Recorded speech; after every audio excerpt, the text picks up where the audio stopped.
রাত তখন গভীর। গ্রামের চারদিকে ঘন কুয়াশা নেমে এসেছে।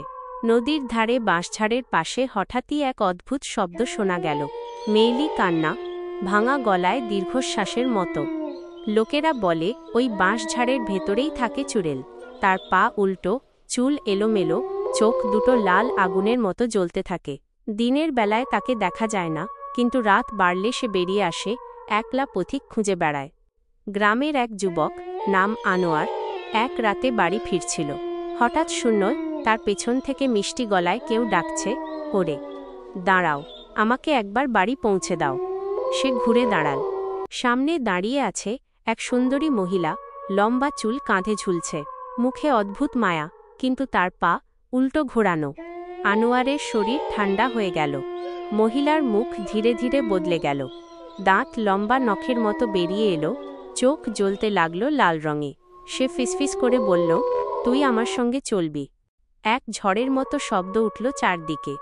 বাঁশঝাড় কাঁপতে লাগল। গ্রামে যারা জানালা দিয়ে তাকাচ্ছিল তারা শুধু শুনতে পেল এক হাড়হিম করা চিৎকার, তারপর সব চুপচাপ।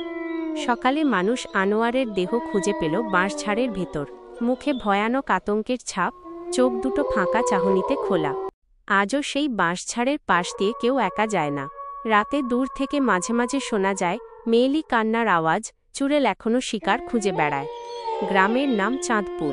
চারিদিকে জঙ্গল আর মাঝখানে কেবল অল্প কয়েকটি বসতবাড়ি।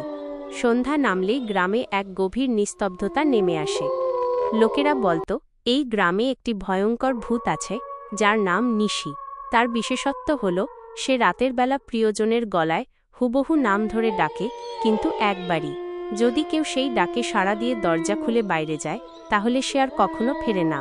নিশি তাকে নিয়ে যায় অন্ধকারের গভীরে। এক রাতে গ্রামের এক যুবক বিজয় তার ঘরে ঘুমোচ্ছিল। বাইরে ঝিমঝিম করে বৃষ্টি পড়ছিল। রাত তখন প্রায় 2টো। হঠাৎ বিজয় স্পষ্ট শুনতে পেল বাইরে থেকে কেউ তার মায়ের গলায় ডাকছে, বিজয়, ও বিজয়, একবার দরজাটা খোল বাবা, আমার খুব শীত করছে। বিজয় চমকে উঠল। এই গভীর রাতে মা বাইরে কি করছেন?